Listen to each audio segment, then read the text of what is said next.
महाभारत काल में कौरव पांडवों के बीच हुए युद्ध का साक्षी रहा कुरुक्षेत्र नगर धर्म नगरी के नाम से भी जाना जाता है। पौराणिक व धार्मिक महत्व के कारण आज यह नगर हरियाणा ही नहीं बल्कि पूरे भारत में प्रसिद्ध तीर्थ स्थान की पहचान बनाए हुए है। कुरुक्षेत्र व इसके आसपास के क्षेत्र में अनेक दर्शनीय तीर्थ स्थल हैं। कुरुक्षेत्र में स्थित ब्रह्म सरोवर से लगभग 2.5 किलोमीटर की दूरी पर बसे ऐतिहासिक गांव दयालपुरा के निकट बाणगंगा तीर्थ महाभारत काल में हुए कौरव पांडवों के युद्ध की यादों को संजोए हुए है।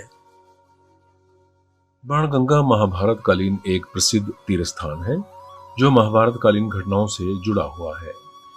इसी कारण इसकी महत्ता बहुत अधिक है। कुरुक्षेत्र से पेहवा जाने वाले मार्ग पर ज्योतिसर से कुछ पहले ही मुख्य मार्ग से जुड़ा हुआ एक मार्ग दयालपुरा गांव तक जाता है जहां बाणगंगा स्थित है। अनुमान किया जाता है कि अर्जुन के रथ के घोड़े लगातार भागते रहने और घायल होने के कारण व्यथित और थक गए थे। तब श्री कृष्ण द्वारा अर्जुन को यह बात बताने पर अर्जुन ने इसी स्थान पर अपने बाणों के प्रहार से गंगा को प्रकट किया। इस समय आचार्य द्रोणाचार्य सेनापति के पद पर नियुक्त थे।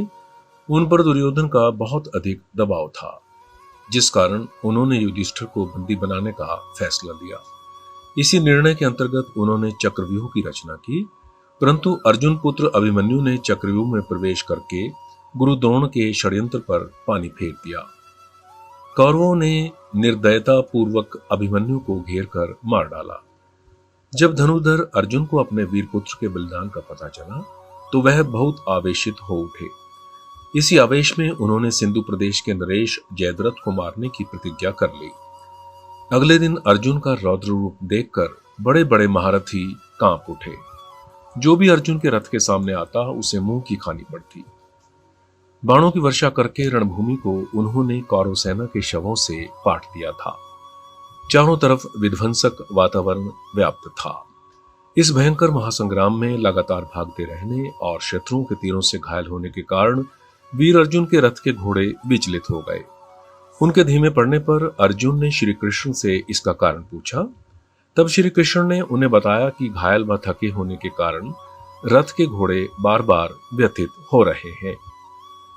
इस पर अर्जुन ने रणभूमि के बीच में ही श्री कृष्ण को रथ रोकने के लिए कहा। उन्होंने तुरंत रथ के चारों तरफ एक बाण पर दूसरा बाण बींध कर एक सुरक्षा की दीवार खड़ी कर दी। तीरों से बने इस कक्ष में श्री कृष्ण ने घोड़ों को रथ से खोल दिया। तब गांडीव से अर्जुन ने अपनी धरती में तीर मारकर जल की धारा उत्पन्न कर दी, जिस कारण कक्ष में एक जलाशय सा बन गया। इसी जलाशय में भगवान वासुदेव ने घोड़ों को अपने हाथों से नहलाकर पानी पिलाया और उनके घावों को स्वच्छता पूर्वक धोकर साफ किया। जिस प्रभु की इच्छा मात्र से संसार का निर्माण और क्षय होता है, वे भक्त वत्सल भगवान एक साधारण सेवक की भांति पूर्ण मनोयोग से घोड़ों की सेवा कर रहे थे। घोड़ों को नहलाने के बाद श्री कृष्ण ने रथ में पुनः जोत दिया।